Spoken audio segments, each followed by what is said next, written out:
사랑하는 주님 감사합니다. 오늘 수요 예배로 또 우리의 발걸음을 인도하셔서 우리가 주의 말씀을 듣게 하시니 감사합니다. 에스라를 통해서 주께서 오늘날 우리에게 전달하는 메시지를 받게 하시고 그 말씀을 통해서 내 영혼이 기뻐하며 내가 새로운 하나님의 메시지로 살아갈 수 있는 힘과 용기를 얻게 하여 주시옵소서. 감사하며 예수 그리스도의 이름으로 기도합니다. 아멘.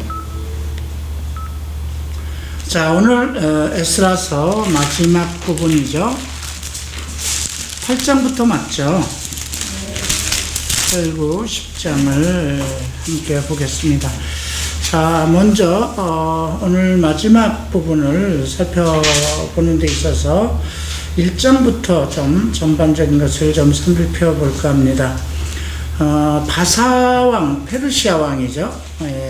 고레스 때부터 시작된 겁니다. 근데 흥미로운 것은 이 고레스 왕이 태어나지도 전에 이미 이사야 선지자를 통해서 그를 예언을 했다는 것이죠. 그 고레스라는 한 왕이 일어나서 이스라엘 백성을 이제 다시 귀환시킬 것이라는 그러한 이사야 선지자의 예언이 44장에 언급되어 있습니다. 44장부터 45장 가운데 나와 있고요. 더 흥미로운 것은 그 시기가 예레미야가 예언한 그 70년, 포로 생활이 70년이 마칠 때에 이제 그 이스라엘의 성전이 다시 재건축될 것이면 이스라엘 백성이 회복될 것을 예언했죠. 그 앞에 예레미야는 그 백성들이 바벨론의 포로가 돼서 70년 동안 포로 생활할 것을 예언을 했습니다. 그런데 그것이 이스라엘을 망하게 한 것이 아니라 그들에게 평안을 주기 위한 것이라는 그런 선언까지 했었죠. 그리고 이스라엘 백성은 70년 동안 포로가 됐습니다. 젊고 똑똑하고 어려서부터 모든 제대로 된 사람들이 다 끌려갔고요. 왕이 다 끌려갔고요. 왕족들, 선지자들 다 끌려갔습니다.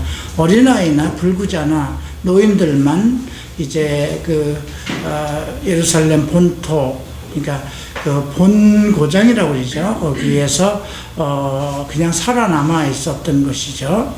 이미 북이스라엘은 그 전에 멸망을 받고 남유다가 그렇게 해서 멸망을 당했습니다. 그 후에 이제 70년 지난 후에 이사야의 예언대로 그대로 이제 고레스 왕이 그 이스라엘 백성을 귀환시키는 그런 역사가 일어나죠. 그 시대에 또 이제 그 다니엘이 있어서 성전에 대한 것, 그리고 그 성전 재건에 관한 것과 메시아의 시대까지 예언이 다니엘서 9장까지 나와 있습니다.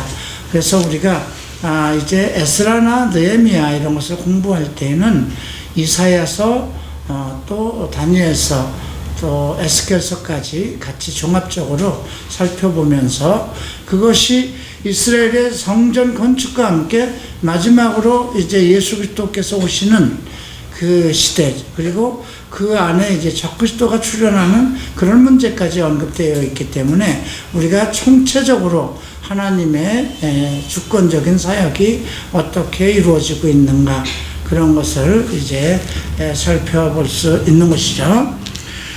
자, 그래서 페르시아 왕 고레스 왕 때 모든 유대인들의 이제 해방되기 시작합니다. 그리고 성전 건축을 허락한다는 이제 칙령이라고 할까요? 왕의 칙령이 공포되는데 이것이 에스라서 1장 1절부터 4절까지 나오고요. 그때 5만 명이 함께 이제 본국으로 돌아옵니다. 이때 발탁을 받은 사람이 스룹바벨과 여호수아죠. 스룹바벨은 왕족으로서 정치적인 그러한 그 품성과 리더십을 가지고 있고요. 그 다음에 여호수아는 제사장의 어떤 그런 가문으로 이스라엘 백성들을 종교적인 부분을 이제 이끌어가는 그런 지도자였습니다. 제목은 에스라인데 에스라는 1장부터 7장까지 언급이 안 되고 있어요. 그리고 이제 7장에서 언급이 되고 있습니다.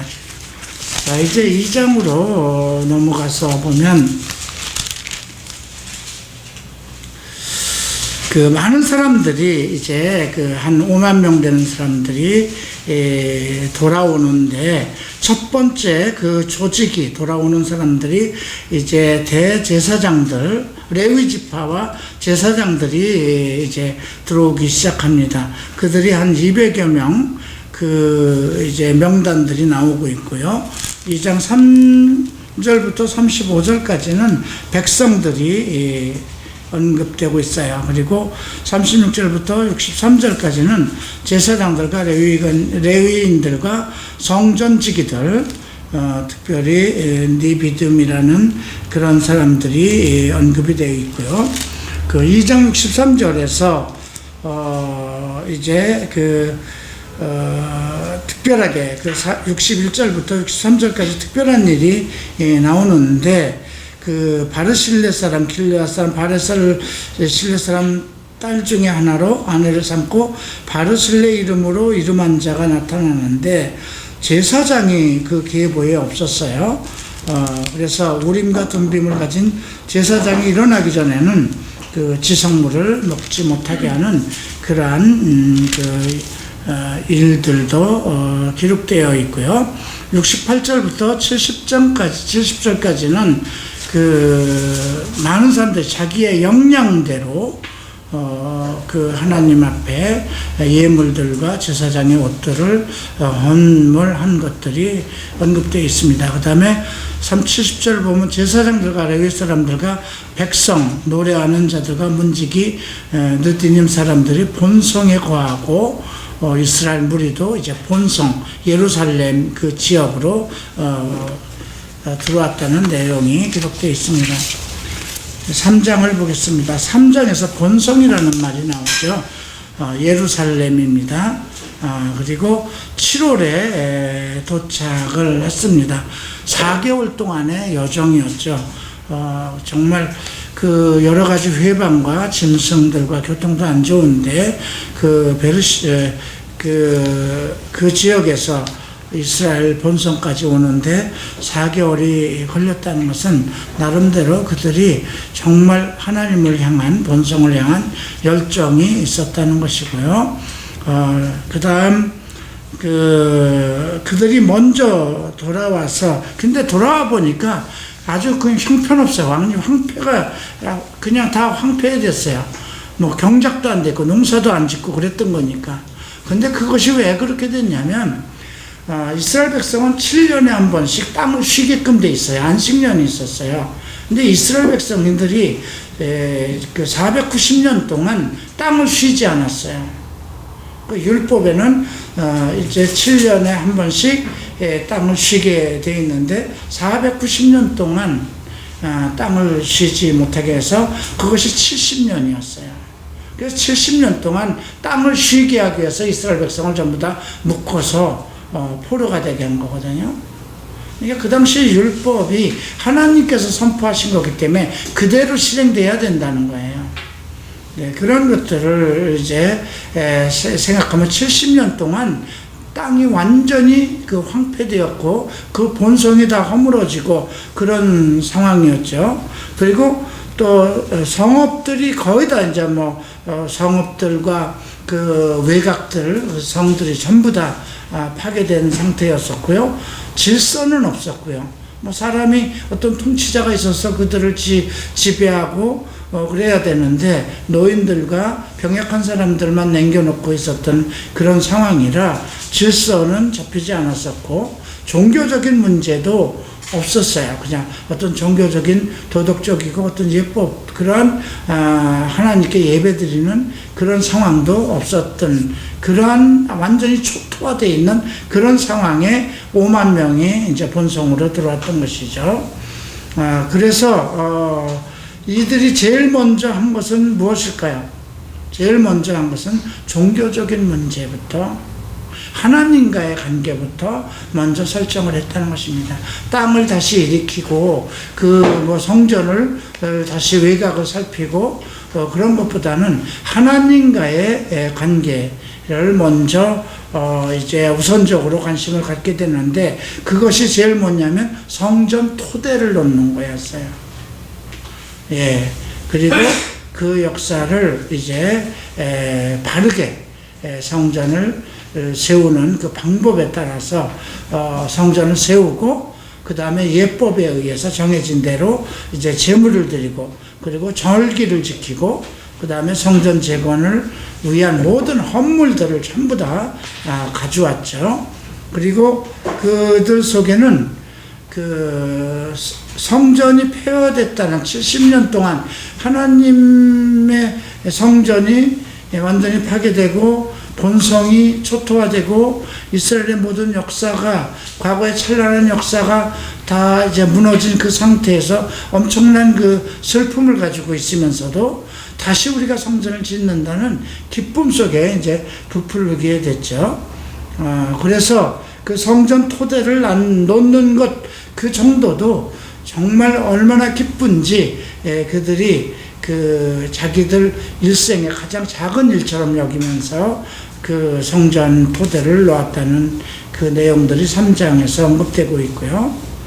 4장에서는 그 성전 건축, 토대를 놓고 성전 건축 사업이 시작되자마자 이제 방해가 들어오자. 그래서 지금도 많이 그런 일이 있잖아요. 성전을 지으려고 했을 때 항상 그 교회 안에서 어떤 회방과 그런 싸움들이 일어나죠. 근데 이것이 사마리아인들과 유대인들 간의 종교적인 그런 관계에서 나왔어요. 원래 북이스라엘이 사마리아 사람이고요. 남유다는 이제 유다 지파를 중심으로 해서 두 지파만 있었고, 북이스라엘은 그 여로보암이 이제 그 세운, 그래서 베델과 단에다가 우상을 세우고, 북이스라엘 사람들이 남유다의 성전에 와서 예배를 드리지 못하게 하는 그런 과정 속에서 북이스라엘은 완전히 영적으로 타락하게 되었죠. 그런데 그 북이스라엘 사람들이 그 지역에 사마리아 사람들이 나와서 우리와 성전을 같이 짓자는 거예요. 우리도 유대인 아니냐. 그랬을 때 이쪽 유다 지파를 중심으로 해서 제사장들이 완강하게 반대를 했어요. 너희는 이미 타락한 백성이고 우리와 함께 할 수 없다. 그렇게 해서 그들이 회방을 하게 됩니다. 그래서 항상 교회 안에서도 지금 전쟁이 일어나는 거, 교파 간의 전쟁이잖아요. 그죠? 교리가 서로 다를 때 하나님의 진리를 지키려는 것이 있고, 그 다음에 그냥 자기네들의 나름대로 어떤 다른 교리를 내세운 그런 교리적인 싸움이에요. 장로교와 감리교라든가 성결교라든가 순복음이라든가 이런 것이 전부 교리적인 다툼이거든요. 지금 이제 최근에 그 분당 이천수 목사님의 어떤 그 정말 동성애 연구소라도 만들어서 우리가 이 혼란한 시대에 동성애에 대한 그런 어떤 담론을 바로잡고 좀 우리가 더 이상 어떤 복음적인 일을 기틀을 만들자 하는 바른 얘기를 한 건데, 지금 일제히 그 친동성애 쪽에 반동성애 쪽의 사람들이 지금 이천수 목사 뭔 얘기를 하는 거냐, 뭐 좌파 아니냐, 그런 사상까지 얘기를 하고 있고요. 동성애가 완전히 공산 좌파와 같은 이데올로기를 가지고 있는 그런 것인데, 그런 얘기까지 꺼내면서 지금 그 분열을 하거든요. 싸움을 하거든요. 그래서 젊은 목사가 정말 그 꼰대들이 너무 정말 동성애자들에 대해서 너무 핍박을 하고 있고, 너무 정말 그 동성애자들 어떤 집회에 차 밑에 가서 정말 들어놓고 하는 거, 이건 정말 옳지 않은 것 같다. 그 바른 말 한 거잖아요. 그죠? 예. 정말 그러면 그 교회 근처에 정말 룸사롱도 많고 술집도 많은데 그거 왜 다 안 때려부셔요? 다 때려부셔야 되잖아요. 그죠? 동성애로 인해서 세상이 망한 거 아니에요. 그것보다 성적인 타락이 먼저 돼 있고, 음란과 이런 문화가 이미 들어왔고, 그 문화와 함께 동성애가 그 성경과의 어떤 그 교리적인 차이점에서 그들이 성경에 의해서 정죄가 되기 때문에 교회와 이렇게 다투는 거잖아요. 그죠? 성경에서 그들을 정죄하지 않았다면 뭐 불교에 대항하겠어요? 유교에 대항하겠어요?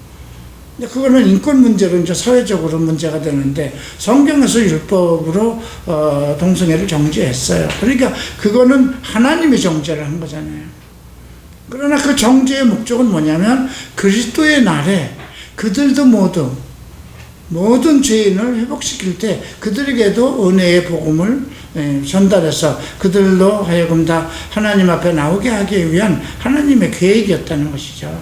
그러니까 지금 은혜의 시대고 우리가 복음을 전해서 그들도 구원하고 그들도 깨우쳐서 정말 바른 길로 갈 수 있는 길을 제시하는 것이 교회인데 계속 그 교회 안에서 다른 운동이 일어나고 있는 거잖아요.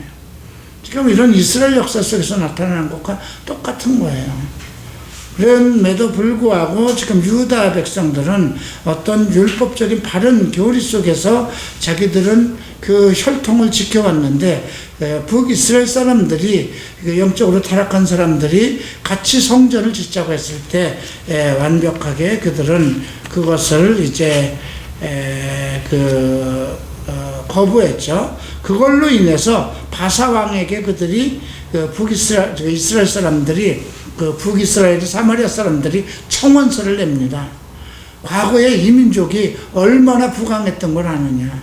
그 큰 왕이 있어서, 그러니까 다윗과 솔로몬을 얘기할 때 너희 나라들은 전부 다 여기에 조공을 바치고 아무 권세를 못했다. 그런데 지금 성전을 짓는 것은 너희들을 그렇게 다시 하기 위한 것이다.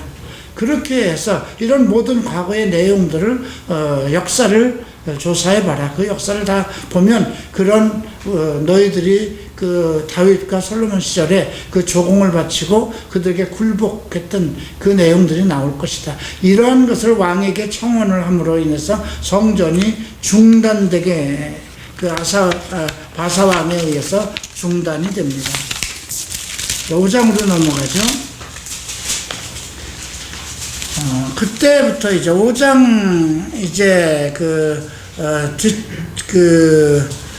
뒤를 보면 이제 4장 17절부터 24절까지는 그 과거의 이스라엘의 역사와 그 주변 국가와의 관계성을 얘기하면서 20절에서 큰 예루살렘을 주관하는 큰 군왕이 있어서 강접 서편 모든 땅도 주재하며 조공과 잡세와 부세를 저에게 다 바쳤다. 그렇기 때문에 이제 그 성을 건축하지 못하게 하고 내가 다시 조서를 내릴 때까지 기다리라. 이렇게 하고 이제 성전이 중단됐습니다. 이것이 언제까지 가냐면 24절에 보면 다리오 왕 제2년까지 성전 건축이 이제 중단됩니다. 이렇게 되니까 사람들이 지금 포로에서 돌아온 사람들이 큰 실망을 하게 되죠. 정말 성전터를 다 닫아놨고 그 기쁨과 정말 기쁨에 쌓여서 그 모든 예물을 다 바쳐서 성전 토대를 놓았는데 성전을 짓지 못하게 되니까 지금 이제 가장 중요한 것은 그 백성들을 위로하고 그 백성들에게 용기와 소망을 줄 사람들이 필요가 있었습니다. 그래서 5장에 보면 선지자들 학개와 이또의 손자 스가랴가 등장합니다. 그리고 그들이 예루살렘에 거하는 유다 사람들에게 예언을 합니다.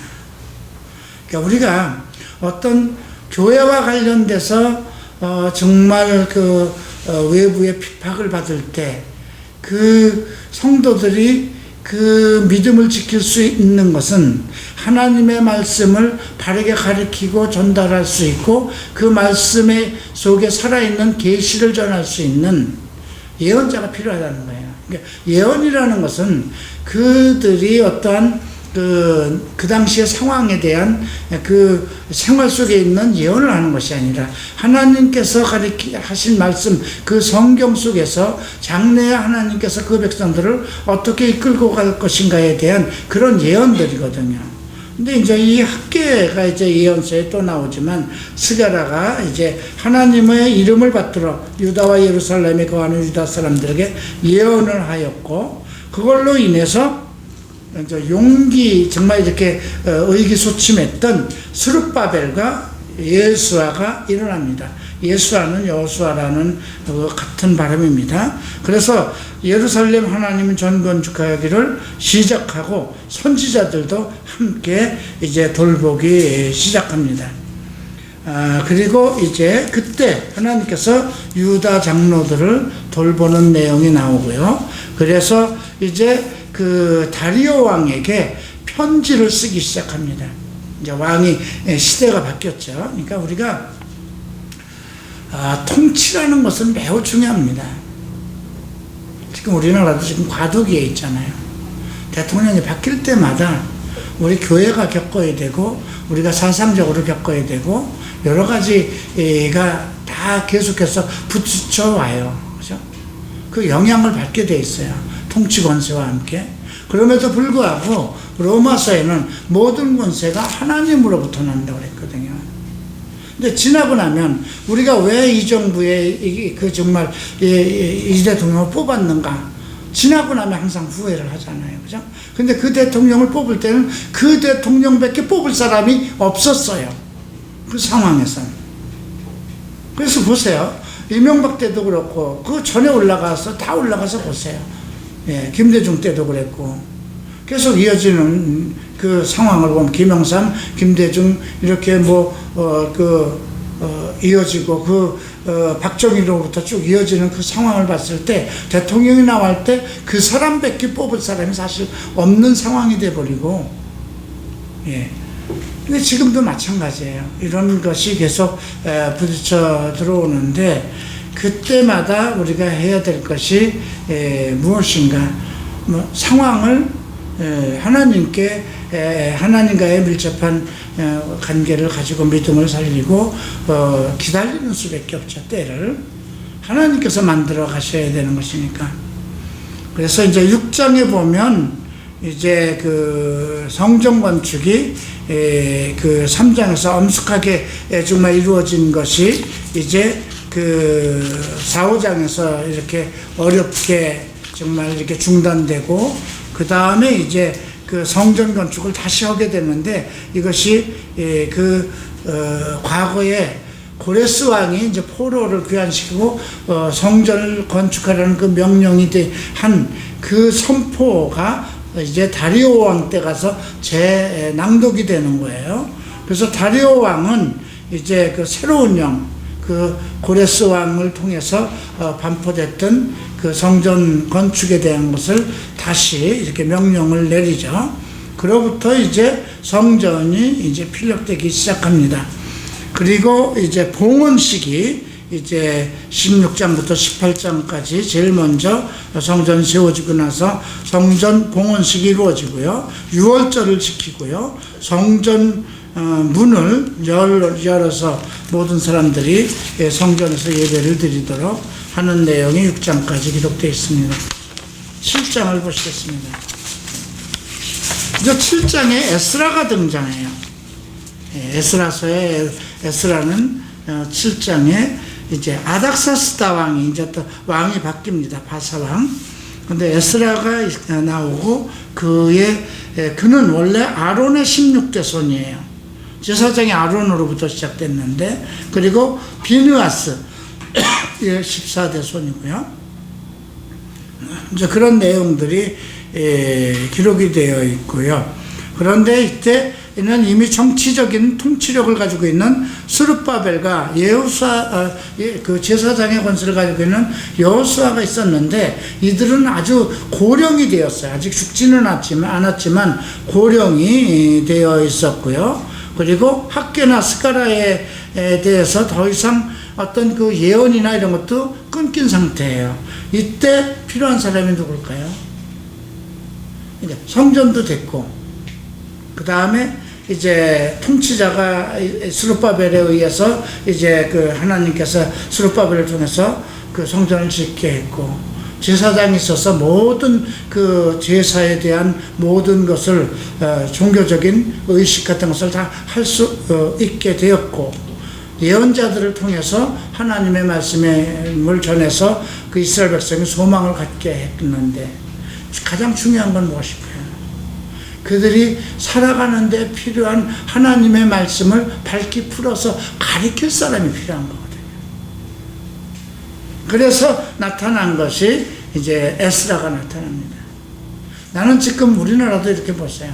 교회가 정말 100년 전, 1세기 전에 그 미국의 선교사들을 통해서 이렇게 시작이 됐어요. 참 어렵게, 성전 토대가 어렵게 세워졌어요.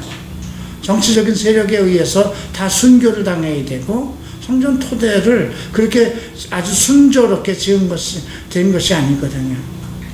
그리고 많은 정말 지도력을 가지고 있는 그러한 교회 지도자들이 많이 나타났어요.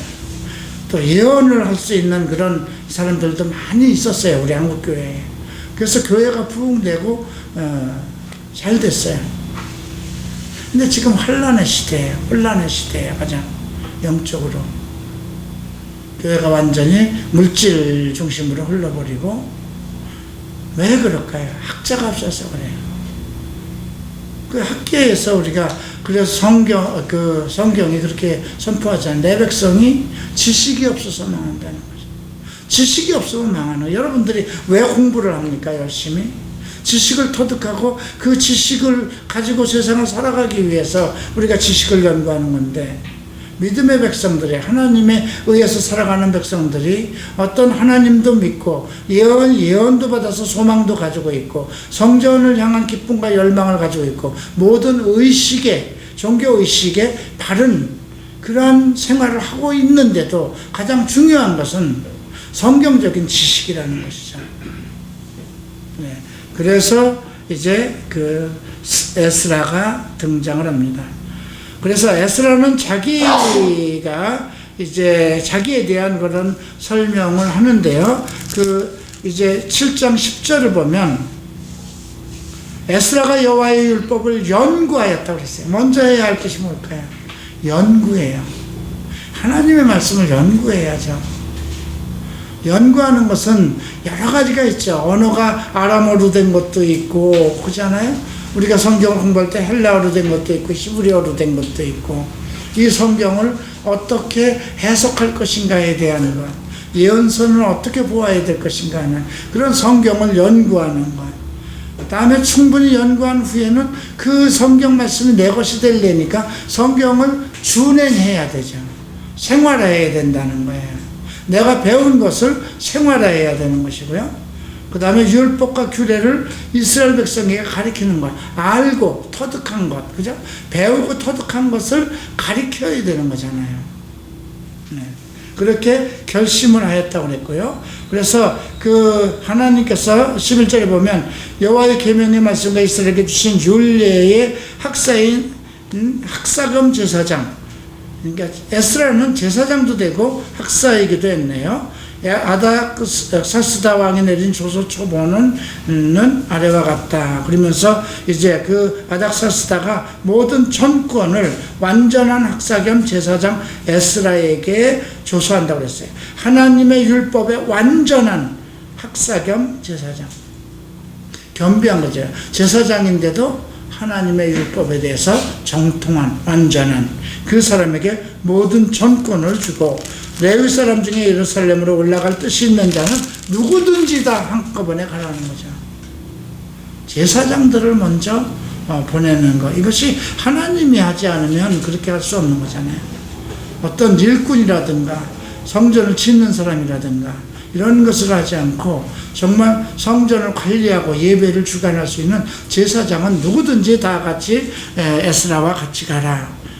그렇게 하고 이제 일곱 모사라는 건 카운셀러, 왕과 일곱 모사를 보냅니다. 카운셀러를 보내죠. 그들은 갈 때 많은 은금을 가지고 갑니다.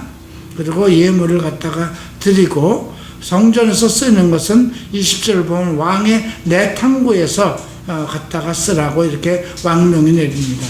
그리고 21절에 보면 제사장 에스라가 무릇 너희에게 구하는 것은 신속히 시행하라고 합니다.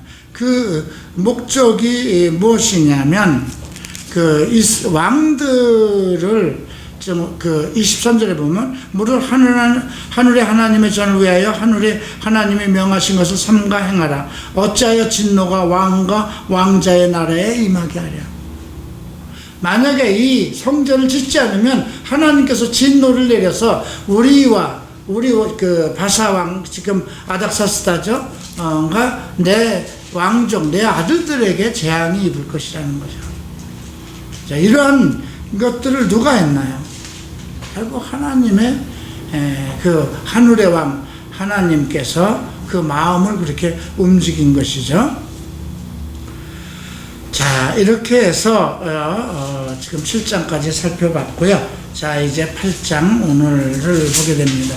이스라엘 백성들이 이제 에스라와 함께 돌아온 사람들이 이제 그 몇 명이냐면 1754명입니다. 예.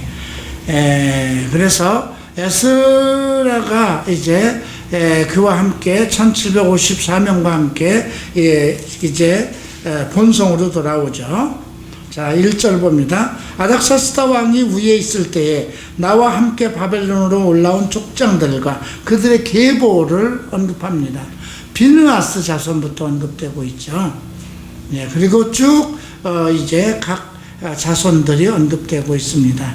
뭐 이 내용은 우리가 그렇게 중요한 것이 아니니까 1754명 정도가 들어왔다는 것을 우리가 살펴보고요.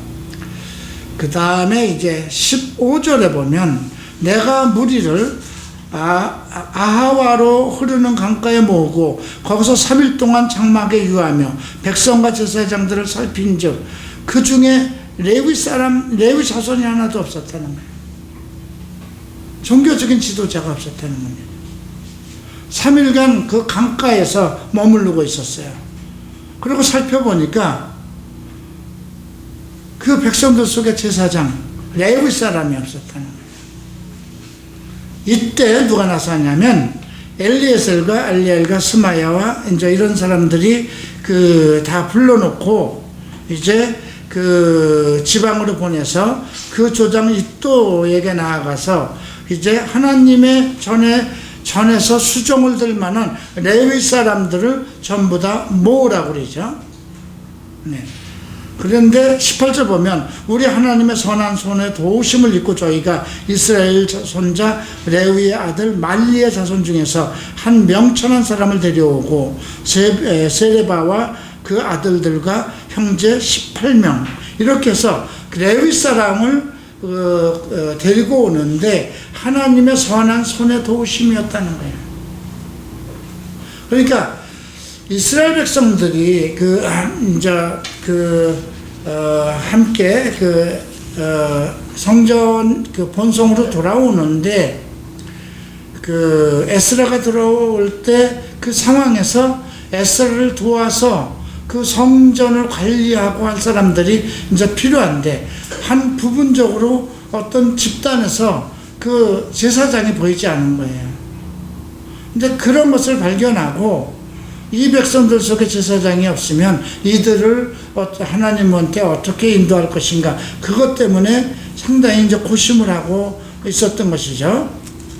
그래서 또 10절 보면 느비딤 사람 곧 다윗의 방백들이죠. 다윗성을 지키던 사람들입니다. 그 느비딤 사람 중 200명을 또 따라오고요. 중요한 것은 때에 내가 아화가 강가에서 금식을 선포했다는 것입니다. 레위 사람들이 없는 걸로, 제사장이 없는 걸로 인해서 그렇게 했고 하나님 앞에 스스로 겸비하였기 때문에 하나님께서 모든 소유를 위해서 평탄한 길을 간구했다는 거예요. 그러니까 지금 그 돌아가는 길에 상당히 어려움이 있죠. 왜냐하면 거기까지 4개월이 걸립니다. 본성까지 가는데 페르시아에서 예루살렘까지 가는데 4개월이 걸리는데 약탈자들이 있었어요.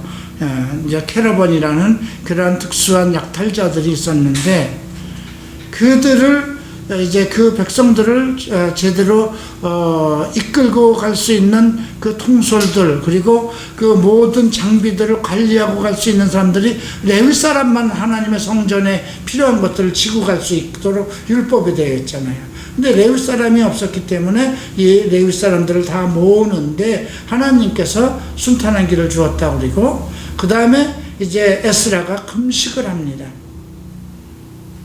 평탄하게 갈 수 있도록 그 길을 간구하였다고 그랬습니다. 지도자가 하나님 앞에 어떻게 하느냐에 대한 것이죠. 22절 보면 이는 우리가 전에 왕에게 구하기를 우리 하나님의 손은 자기를 찾는 모든 자에게 선을 베푸시고 자기를 배반하는 모든 자에게 권능과 진노를 베푸신다 하였으므로 길에서 적군을 막고 우리를 도울 병과 마병을 왕에게 구하기를 부끄러워하였습니다. 그래서 우리가 이를 위해서 금식하며 우리 하나님께 간구하였더니 그 응답하심을 얻었다. 우리가 어떤 것을 할 때는 대부분 정치 세력이나 세상에서 무엇을 얻어서 일을 처리하려고 그러잖아요. 그런데 에스라는 금식하며 하나님께 간구해서 하나님의 도우심을 얻었다는 것입니다. 그래서 제사장 두목 중에 12명의 그 두목을 세우고요. 그 다음에 왕의 모사들과 방백들이 이 금과 기병들을 가지고 돌아왔고요. 28절 보면 여호와께 거룩한 자여 이 기명들도 거룩하고 그 은과 금은 열주 하나님께 즐거이 드린 예물이니 너희는 예루살렘 여호와의 전 골방에 이르러 제사장 두목과 레위 사람과 두목과 이스라엘 족속 앞에 이 계명을 달기까지 삼가 기다리라고 그래요. 기다리라고 그럽니다. 그리고 이제 31절 보면 정월 12일에 우리가 아하와 강을 떠나 예루살렘으로 갈새 우리 하나님의 손이 우리를 도와서 대적과 길에 매복한 자의 손에서 건지니라. 그러니까 4개월 동안 움직이는 그 과정에 있어서 거기에 매복해서 그들의 가지고 온 모든 것을 약탈하기 위한 그 약탈자들 손에서 매복한 사람들 손에서 하나님께서 도우셨다는 것입니다. 자, 특별한 것은 예루살렘에 이르러서 3일을 유합니다. 바로 어떤 일을 시행하지 않죠. 제4일에 우리 하나님의 전에서 은과 금과 기명을 달아서 제사장 우리아의 아들 무레모셋 손에 붙이시니 비느하스의 아들 엘리야살과 레위 사람 예수아의 아들 요사밧과 빈누이의 아들 노아다가 함께 있었더라.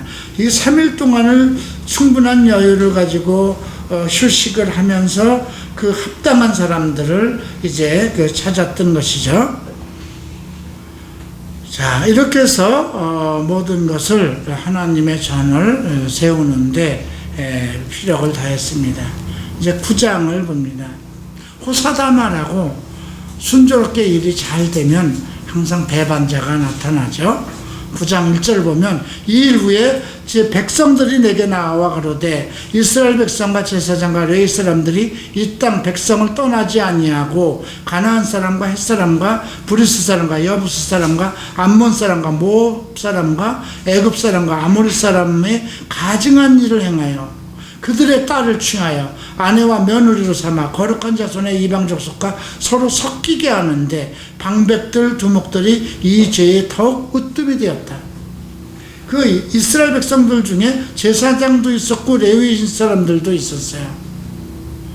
그런데 이들이 이방 여인들과 결혼하고 며느리를 삼는 일에 앞장서고 있었다는 것이죠.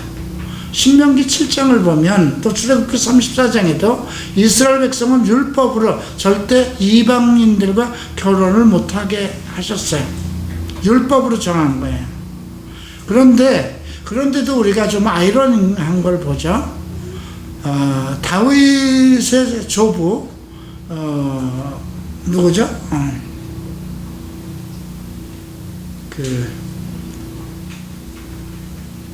롯과 결혼한 보아스, 그죠? 보아스는 이방인과 결혼하잖아요, 그죠? 근데 그런 걸로 보면 그거는 메시아의 구도예요. 하나님의 계획하신 예정하신 메시아의 구도인데, 그런 거 외에 율법적으로는 왜 그러면 이방 여인과 결혼하지 못하겠을까요? 왕들도 많은 아내를 두지 못하게 했어요. 이방 여인과 결혼하지 못해요. 그럼 이방 여인들은 자기네들의 신을 가지고 있어요. 근데 부부가 하나가 돼야 되는데 이 종교적인 마찰이 일어나고, 남자가 여자를 이길 수 없는 돕는 배필이 아니라 나를 망하게 하는 것, 그죠? 이것이 창세기 3장에서 이미 언급이 된 거잖아요, 그죠? 아브라함도 그걸 겪었어요.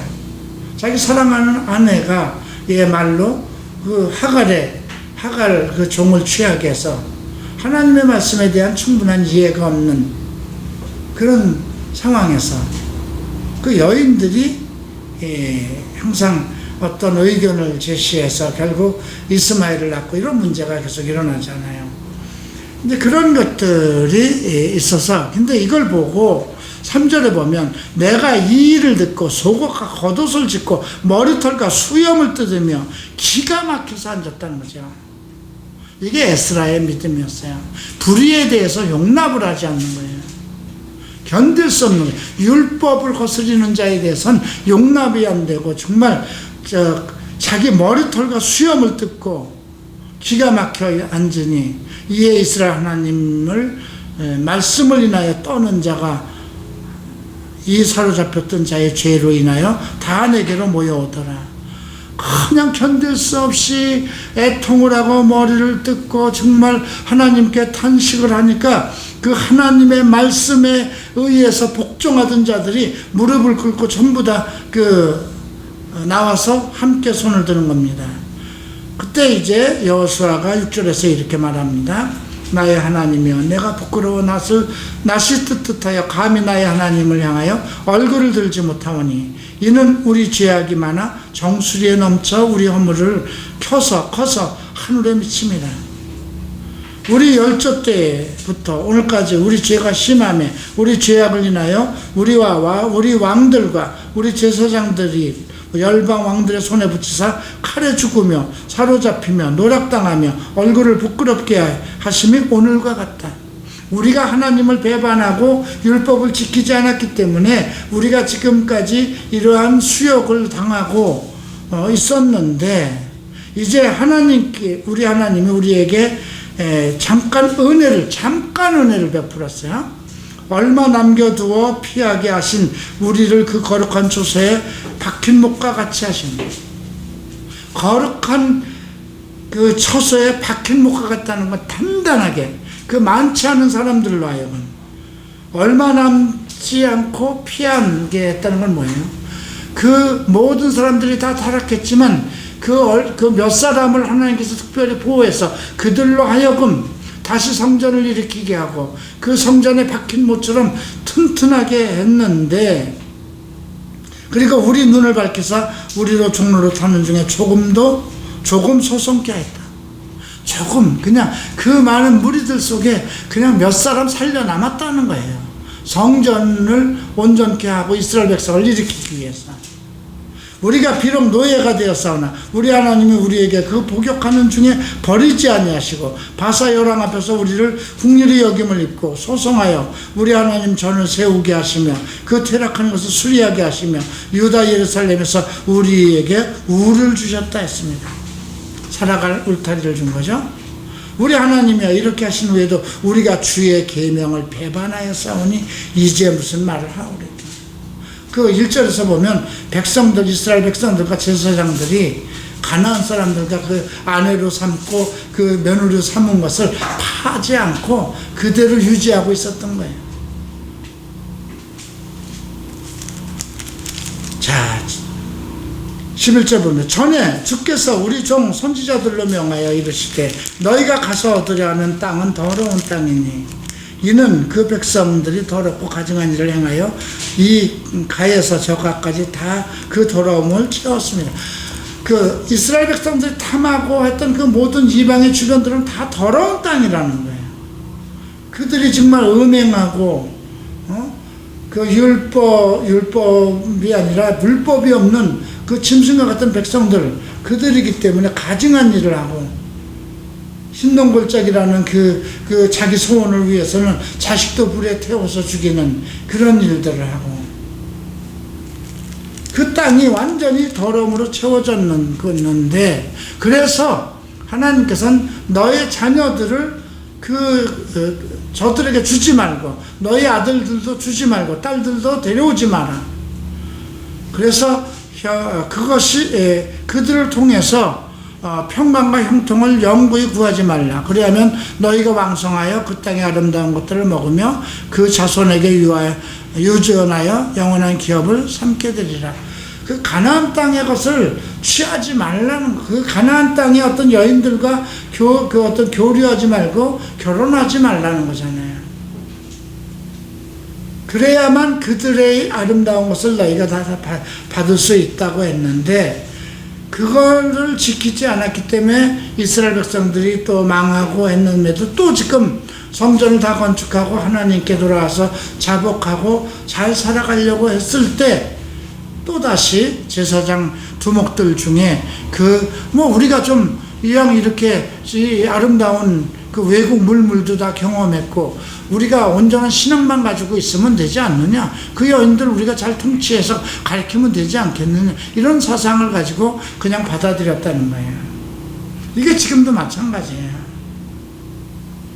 지금도 이제 우리가 어떤 사람과 결혼을 하려고 했을 때 그 상대의 딸들이 지위도 높고 명예도 있고 재물도 가지고 있어요. 그런데 극단적으로 그들은 하나님을 믿지 않는다면, 하나님을 믿는 쪽에서는 내가 충분한 믿음을 가지고 있으니까 그들을 데려다가 충분히 결혼해서 내가 설복시켜서 함께 하나님을 섬기겠다는 이런 합의점을 찾거든요. 내가 부족한 것은 그들에게 가진 것이니, 그런 그 합의점을 찾아서 결혼을 하게 되면 어떻게 될까요? 결국 다 무너져요. 교회 잘 다니던 사람들도 안 다녀요. 우리 누님이 4명의 딸이 있어요. 그 셋째 딸은 어려서부터 정말 교회 가서 살다시피 했어요. 그리고 내가 일본에서 와서 전부 다 교회를 다녔어요. 우리 교회로, 이태원에 있는 교회로 다녔어요. 근데 그 남편들도 억지로 한두 번씩 이렇게 딸려왔어요. 근데 지금 한 사람도 교회 안 나와요. 그게 여자든 남자든 마찬가지예요. 근데 그 가정사를 이렇게 보면 가장 평안한 사람은 70이 넘은 우리 누님밖에 없어요. 항상 하나님의 성전을 사모하고 말씀을 사모하고 성도들 얼굴 보기를 기뻐하고. 그런데 그 딸들은 가정을 가지고 있고 자녀가 가지고 있는데도 항상 불안해요. 되는 일이 없어요.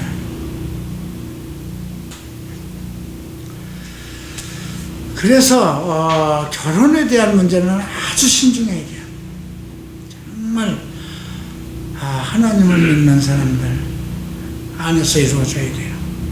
이것이요, 또 달라도 안 돼요. 그 어떤 천주교와 개신교, 이것도 극단. 이거 지금 사마리아와 그 유대 지파가 만나는 거나 유다 지파가 만나는 거나 똑같아요. 이단 종교라든가 신천지라든가 아니면 세월호를 일으킨 그런 또 지파라든가 조금 이단교를 가지고 있는 사람들과 합해지면 문제가 생겨요. 영적인 문제는 큰 마찰이 일어나죠. 이것 때문에 에스라가 그냥 머리털을 뜯고 자복하고, 그래서 그 주변의 사람들을 이제 데려다 놓고 이제 어떻게 할까요? 자, 13절 보면 우리의 악한 행실과 큰 죄로 인하여 이 모든 일을 당하였사오나 우리 하나님이 우리 죄악보다 형벌을 경하게 하시고 이만큼 백성을 남겨주었다. 지금까지 이런 역사적으로 되풀이되는 그런 상황 속에서도 하나님은 우리를 다 멸하지 않고 이만큼이나 남겨주셨다는 거죠. 우리가 다시 어찌 주의 계명을 거역하고 가증한 일을 행하여 족속들과 연원하려 하오리까. 다시 그런 역사적인 경험을 했는데 어떻게 또다시 다른 족속들과 이방인들과 결혼을 하겠느냐 이거죠. 그러하면 주께서 진노하사 우리를 멸하시고 남아 피할 자가 없도록 하시지 않겠습니까? 지금 남은 무리가 이만큼밖에 없는데 싹 쓸어버리지 않겠습니까? 이렇게 기도하는 거죠. 이스라엘 하나님 여호와여, 주는 의롭도소이다. 우리가 남아 피한 것이 오늘날 같사옵거늘 도리어 주께 범죄하였으니 이로 인하여 주 앞에 한 사람도 감히 서지 못하겠습니다. 정말 이렇게 자복하는 그런 애도를 에스라가 하나님 전에서 울며 기도하고 죄를 자복하였다는 거죠. 이게 지도자의 기도입니다. 백성의 책임은 지도자에게 있잖아요. 그죠? 그때 백성이 이제 통곡하고 모든 남녀와 어린아이까지 다 큰 무리가 모여듭니다. 왜 어린아이까지 모였을까요? 성령이 같은 마음을 주신 거예요. 예. 그런 때 누가 나타납니까? 엘람 자손 중에 여이엘의 아들 스가나가 에스라에게 나옵니다. 그래서 합의점을 쳤습니다. 우리가 우리 하나님께 범죄해 이 땅에서 이방 여자를 취하여 아내를 삼았으나 이스라엘에게 오히려 소망이 있습니다. 우리가 항상 멸망하고 이렇게 막 견딜 수 없는 어떤 그런 상황이 있을 때 성경에서 우리가 소망을 찾아야 돼요. 그러니까 우리가 자기대면을 배우는 것도 문제를 하나님의 관점에서 대면해 보잖아요. 하나님의 법에 비추어서 내가 가지고 있는 문제에 대한 정의를 살펴보는 거예요. 잘못됐다 그러면 와 여기서 어떻게 하냐, 소망이 없잖아요. 그래서 성경적 소망을 찾는 거예요. 하나님이 바라는 것은 무엇이냐, 그 다음에 그걸 실행하는 거죠. 그래서 성경적 변화를 이루고 그리고 그것을 계속 실천해 나가는 것.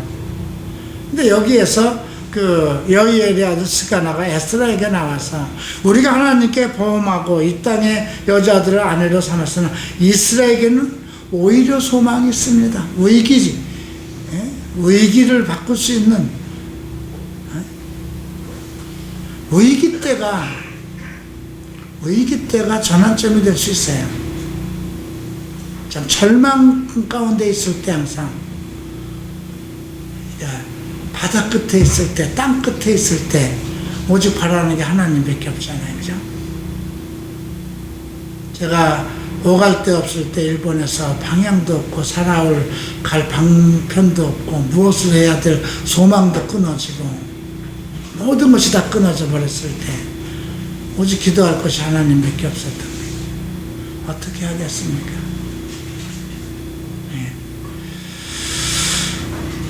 자, 이제 3절. 곧 내 주의 교훈을 쫓으며 우리 하나님의 명령을 떨며 준행하는 자의 의논을 쫓아 이 모든 아내와 그 소행을 다 보내기로 우리 하나님과 언약을 세우고 율법대로 할 것이다. 성경대로 할 것이다. 성경에 가리키는 내 주의 교훈을 따르고 하나님의 명령을 떨며 준행하는 자의 의논을 쫓아 하나님의 말씀 앞에 정말 그 일념으로 불불 떨면서 함께 논의된 그대로 의견을 수렴해서 그대로 주 율법대로 할 것이다. 이는 당신의 주장할 일이니 일어나소서. 더 이상 엎드리지 마소서. 당신이 해야 될 거 아니냐. 당신은 제사장이고 학자 아니냐. 그러니 주의 교훈을 따라서 우리가 할 것이니 당신은 일어나소서. 이제 이렇게 이제 그런 게 필요하죠. 그래서 우리가 모세가 전쟁터에 나갈 때도 그 두 사람이 이 팔이 떨어지지 않도록 그 제사장과 저기를 시켜서 팔을 들게 하잖아요. 예. 이에 에스라가 일어납니다. 그러니까 지도자가 정말 어떻게 해야 할 바를 모르고 탄식하고 있을 때 또 이제 한 사람들이 일어나서 일으키는 거죠. 제사장 레위 사람들과 사람들 항상 종교적인 주체들이죠. 이스라엘에게 그 말들을 행하기를 맹세하게 하며 무리가 맹세합니다. 거기에 결혼했던 그 사람들이 전부 이제 맹세를 합니다. 이에 에스라가 하나님의 전 앞에 일어나 엘리야십의 아들 여호하난으로 난의 방으로 들어가니라. 저가 들어가서 사로잡혔던 자의 죄를 근심하여 떡도 먹지 아니하고 물도 마시지 아니하였더니 유다와 예루살렘에 사로잡혔던 자의 자손들에게 공포하기를 너희는 예루살렘으로 모이라. 누구든지 방백들과 장로들의 훈시를 쫓아 3일 내에 오지 아니하고 하면 그 제사를 정물하고 사로잡혔던 자의 회에서 쫓아내리라. 이렇게 해서 그 결혼한 그런 이방인과 결혼한 사람들에게 가서 얘기를 하는 거예요. 방백과 훈시 백성 장로들의 훈시를 쫓아 3일 내에 빨리 오지 않으면 제사를 정몰하고 우리의 회, 우리의 이 하나님의 회에서 쫓아낸다는 건 총회에서 퇴출시킨다는 겁니다. 하나님의 그 백성에게서 이제 출교시킨다는 것이죠. 유다와 베냐민 모든 사람이 3일 내에 예루살렘에 모이니, 그래도 유다와 베냐민 사람이 모였네요. 9월 10일이라 무리가 하나님 전 앞 강전에 앉아서 이 일과 큰 비를 인하여 떨더니, 갑자기 큰 비가 온 거예요, 하늘에서. 예. 제사장 에스라가 일어나 저희에게 이르되 너희가 범죄하여 이방 여인으로 아내를 삼아 이스라엘의 죄를 더하게 하였으니 이제 너희 열조의 하나님 앞에 죄를 자복하고 그 뜻대로 행하여 이 땅 족속들과 이방인을 끊어버리라. 회 무리가 큰 소리로 대답하여 가로되 당신 말씀대로 우리가 마땅히 행할 것이다. 백성이 많았고요, 큰 비가 내리는 때니 능히 밖에 서지 못하고 이 일로 크게 범죄하였은즉 하루 이틀 할 일이 아니오니 이제 온 회장을 위하여 우리 백성들을 세우고 우리 모든 성읍에 이방 여자에게 장가든 자는 다 기한 안에 본성 장로들과 재판장과 함께 오게 하여 우리 하나님이 이 일로 인하여 진노가 우리에게서 떠나게 하소서. 이 비가 오는 때에 우리가 모여서 이렇게 할 것이 아니라 이제 방백들을 세우고 장가든 사람들을 모두 본성에 모여서 재판장 앞에서 판결을 짓게 하자 이거죠. 오직 아사엘의 아들 요나단과 디가의 아들 야스야가 일어나 그 일을 반대하고 무슬람과 레위 사람 삽부대와가 저희를 돕더라. 그래도 그 중에서도 반대하는 사람이 있었어요. 그래서 사로잡혔던 자의 자손이 그대로 한지라 제사장 에스라가 그 종족을 따라 각기 지명된 족장 몇 사람을 위임하고 10월 초하울에 앉아 그 일을 조사했죠. 자, 18절 보면 이제 제사장 무리 중에 이방 여인을 취한 자는 예수와 자손 중에 요사닥 아들과 그 형제 마세야와 엘리에셀과 야립과 그달랴라. 저희가 다 손을 잡아 맹세하여 그 아내를 보내기로 하고 그 죄를 인하여 순양 하나를 속건제라는 것은 죄를 범했을 때 그 죄를 사하기 위해서 드리는 그 제사 중에 하나입니다. 그리고 이제 그 명단들이 나오죠. 20절부터 쭉 이름들이 나옵니다. 44절에 보면 이렇게 기록되어 있습니다. 이상은 모두 이방 여인을 취한 자라. 그 중에 자녀를 낳은 여인도 있었더라. 이렇게 기록하고 납니다. 이렇게 에스라가 이스라엘 백성들 속에서 정말 그 완벽하게 정말 율법대로 강하게 모든 일을 처리하고 이제 성전을 새롭게 시작하는 이스라엘을 새롭게 하나님 앞에 새로운 성전을 통해서 나아가게 하는 새 시대를 열어가는 거잖아요. 그런 상황이기 때문에 이제 그 에스라가 아마 율법대로 더 완강하게 초기에 무너지면 다 무너지는 거잖아요, 그죠? 아주 엄격하게 했을 것입니다.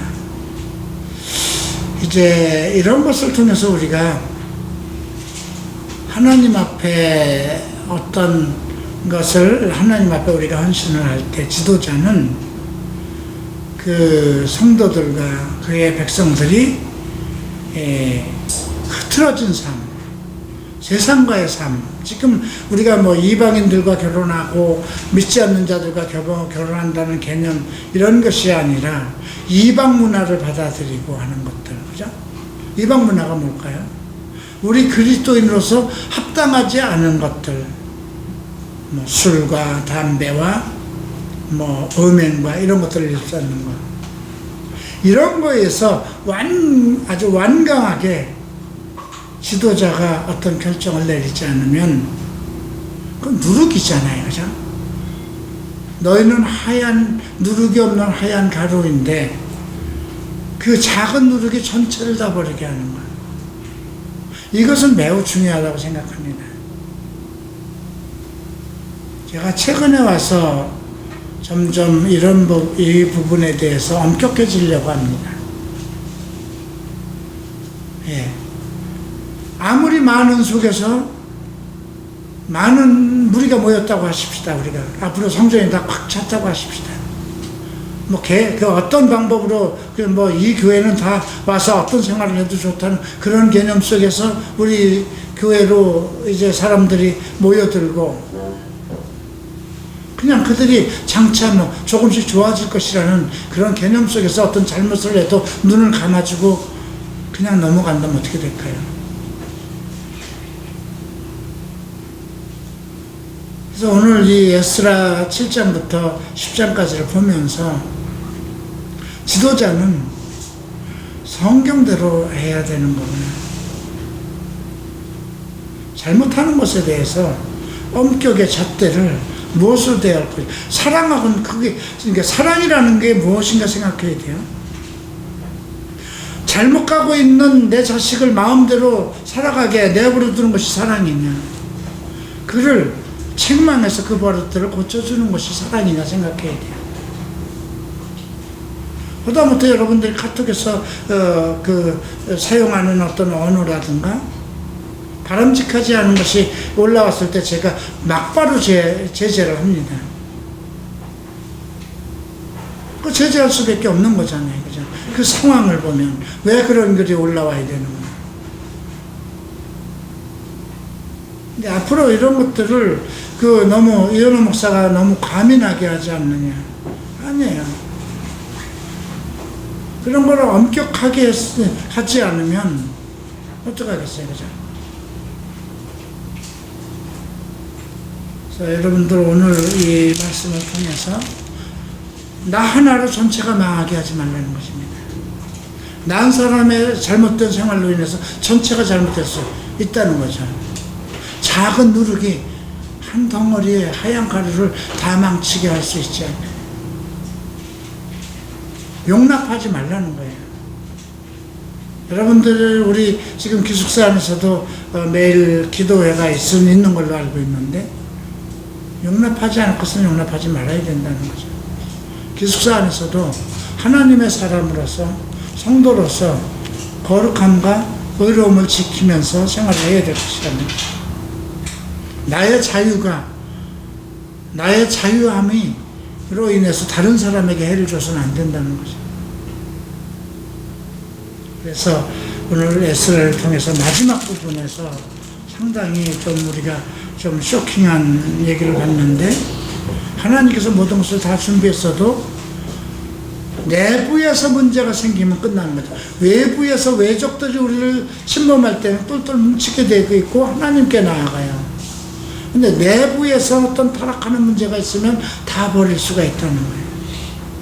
그때 지도자는 어떻게 할 것인가? 율법대로 해야 된다. 성경대로 해야 된다. 자, 이렇게 해서 우리가 에스라 10장을 마쳤고 다음 주에 이제 느헤미야를 또 공부하게 됩니다.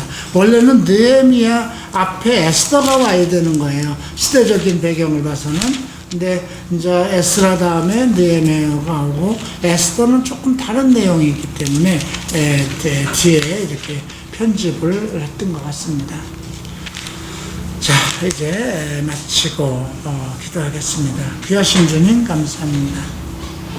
에스라 전체를 통해서 무너지고 멸망당했고 포로된 이스라엘 백성들이 다시 회복되고, 그 회복되는 과정 속에서 오직 하나님이 어떻게 지도자들을 통해서 애를 썼는가, 그리고 어떤 회방이 일어났으며 그 회방이 일어났을 때 또 그 지도자들 마음속에 성령께서 어떻게 역사하였고, 또 시대적으로 그 정치 지도자들과 어떻게 교류를 하였고, 또 하나님의 도우심 속에서 그런 문제가 완벽하게 하나님의 계획과 뜻대로 성취되었는지를 배웠습니다.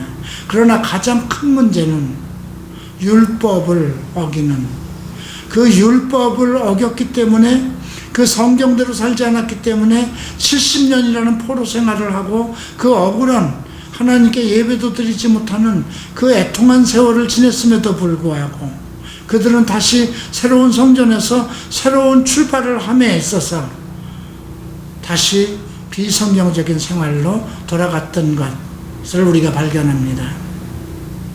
주님, 우리가 정말 하나님 앞에 온전케 되기로 작정을 하고 거룩한 성도가 되기로 작정을 하고 하나님이 원하는 귀한 거룩한 성도로서의 삶을 살기로 작정하였음에도 불구하고 우리가 지금 새롭게 말씀을 배우고 말씀 속에서 시작하는 각오를 세웠음에도 불구하고 세상 것과 타협하고 세상의 방법으로 다시 우리가 빠져나간다면, 또 그런 한두 사람을 우리 중에 그대로 묵인해 둔다면 성경에 기록한 것처럼 누룩이 온 가루를 부풀게 하지 않겠습니까? 이러한 가르침을 오늘 에스라를 통해서 우리가 배웠사오니 우리 안에 불의한 것을 허락지 않게 하소서, 내 마음에 더러운 것을 품지 않게 하소서. 우리는 하나님의 거룩한 백성이요 의로운 백성으로서 하나님의 지키심과 성령의 인도하심을 받고 성경에 기록된 대로 실천하고 살아갈 백성들입니다. 그래서 장차 하나님께서 우리를 세우실 때에 우리를 통해서 또 새로운 역사가 일어날 수 있는 그러한 교회의 토대가 되게 하소서. 주님이 이 교회를 지키시고 말씀을 듣기 위해서 모인 성도들을, 당신의 자녀들을 의로운 길로 인도하시고 떨리는 마음으로 하나님의 말씀을 듣게 하시고 성령의 인도하심 속에서 날마다 자복하고 날마다 하나님의 뜻을 구하는 성도들이 되게 하소서. 평안한 발걸음 허락하시고 평안한 잠을 통해서 또 내일을 준비하게 하소서. 예수 그리스도의 이름으로 기도합니다.